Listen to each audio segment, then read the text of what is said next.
पिछले टर्म पे parallel axis theorem देख के आए थे, ठीक है। किसकी हेल्प से? एक रॉड लिया था, उसका मोमेंट ऑफ इनर्शिया निकाला था पैरेलल एक्सिस थ्योरम से।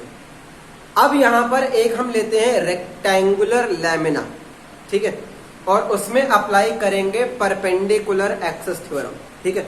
चलो पहले थोड़ा लैमिना के बारे में समझते हैं। देखो सबसे पहले यहां पर एक टर्म आता है हमारे पास लैमिना। ये क्या होता है ध्यान रखना, लैमिना का सीधा मतलब होता है हमारे पास फ्लैट सरफेस। ध्यान रखना, कोई भी समतल सतह हम उसे लैमिना कह सकते हैं, ठीक है। मतलब जैसे तुम्हारी कॉपी का एक पेज, सोचो कॉपी का एक पेज पूरी तरह से फ्लैट होता है और उसमें हमारे पास सरफेस होती है, तो ये हमारे पास क्या होगा? लैमिना। अब यहां किसकी बात कर रहे हैं? यहां पर हम बात कर रहे हैं रेक्टेंगुलर लैमिना की, एक आयताकार फ्लैट सरफेस, और इसका मोमेंट ऑफ इनर्शिया निकालेंगे। इतनी बात क्लियर? सबको समझ में आया कि किसके बारे में पढ़ने जा रहे हैं? देखो ध्यान से,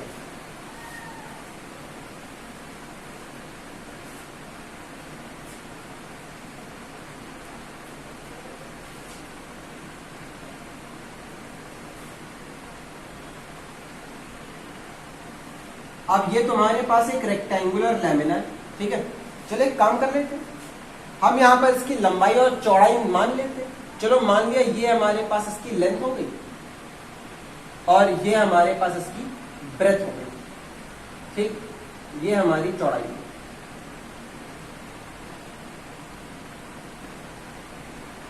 इतनी बात क्लियर है? अब जरा सुनो, अब यहां पर हमारे पास इसके मोमेंट ऑफ इनर्शिया टोटल 3 तरह से निकलते हैं, ठीक है। अभी बात करेंगे। देखो सबसे पहले मान लो हमने एक ऐसा अक्ष बनाया, एक ऐसी एक्सिस बनाई जो हमारे पास सेंटर ऑफ मास तक जाएगी और कुछ इस तरह से होगी। ध्यान सुनना इसके बारे में। अब यहां पर जरा देखो, यहां पर अगर तुम एक्सेस मानोगे तो ये तुम्हारे पास वाई एक्सेस होगी और ये तुम्हारे पास एक्स एक्सेस होगी। चलो जरा देख लेते हैं इसके बारे में। देखो ना, ये मान लो हमारे पास x और x डैश आ गया, ये तुम्हारे पास y और y डैश जाएगा, ठीक है।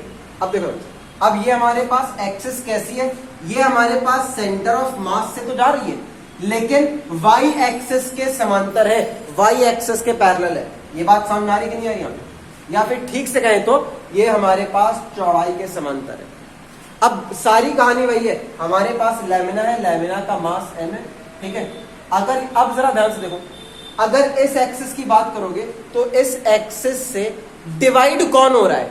2 बराबर पार्ट में बट कौन रहा है? सोचो, लंबाई की चौड़ाई, लंबाई डिवाइड हो रही है ना। अगर लंबाई डिवाइड हो रही है तो अब यहां पर इस एक्सिस के अबाउट हमारे पास मोमेंट ऑफ इनर्शिया निकलता है। फॉर्मूला आता है हमारे पास mL²/12। बिल्कुल वही फॉर्मूला होता है जो तुम रॉड के लिए पढ़ के आए थे। ध्यान रखना, रॉड में अगर हम सेंटर से कोई एक्सिस डाल दें तो हमारे पास मोमेंट ऑफ इनर्शिया आता है mL²/12। अगर हम लैमिना की बात करें, लैमिना में अगर हम सेंटर से कोई एक्सिस खींचे, और ध्यान रखना वो एक्सिस अगर लंबाई को 2 बराबर पार्ट में डिवाइड कर रही है तो हमारे पास मोमेंट ऑफ इनर्शिया आता है mL²/12। मतलब ये हमारे पास है moment of inertia of the rectangular lamina about the axis parallel to the Y axis. बात क्लियर है यहाँ पे? आगे देखो। अच्छा, अब एक एक्सिस ऐसे मान लेते हैं, मान लो हमारे पास यहां पर एक एक्सिस इस तरह से, बोलो जरा, एक एक्सिस हमारे पास ये ऐसी है, तो अब इसमें क्या हो सकता है? चलो देखो, ये हमारे पास एक्सिस है, चलो हमने इसको एक्स और एक्स डैश मान लिया, और ये हमारे पास बिल्कुल वैसे ही वाई और वाई डैश। अब ध्यान से देखो, अगर मान लो मैं एक्स एक्स डैश एक्सिस के अबाउट इसका मोमेंट ऑफ इनर्शिया निकालना है तो कितना निकलेगा? चलो जरा देखते हैं। तो यहाँ पर एक्स एक्स डैश के अबाउट मोमेंट ऑफ इनर्शिया निकलता है हमारे पास mB²/12। देखो, अब ये एक्सिस चौड़ाई को 2 बराबर पार्ट में डिवाइड कर रही है, ये हमारे पास चौड़ाई को 2 बराबर पार्ट में डिवाइड कर रही है, तो यहां पर हमारे पास क्या आता है? B²/12 आता है। ये एक्सिस क्या कर रही है? ये लंबाई को 2 बराबर पार्ट में डिवाइड कर रही है, तो आता है हमारे पास mL²/12। अच्छा, एक बात जरा समझते हैं। देखो, थोड़ा सा और यहाँ पे खुल के बात करते हैं ताकि तुम्हारे दिमाग में और बातें बैठे। अच्छा, किसी बॉडी के, ध्यान सुनना, किसी बॉडी के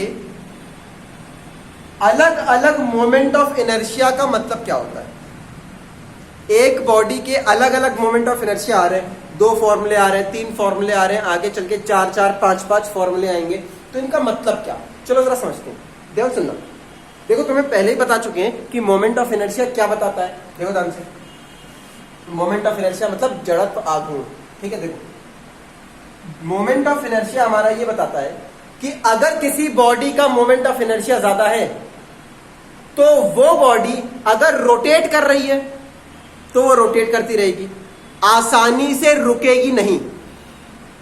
या फिर अगर वो बॉडी रुकी हुई है तो वो आसानी से रोटेट नहीं करेगी, ठीक है। मतलब क्या हुआ, ध्यान सुनना, अगर किसी बॉडी का मोमेंट ऑफ इनर्शिया ज्यादा है, ठीक है, तो वो बॉडी आसानी से अपने स्टेट ऑफ मोशन को चेंज नहीं करती, ठीक है। अब स्टेट ऑफ मोशन कैसा होगा यहाँ पे? Rotational motion.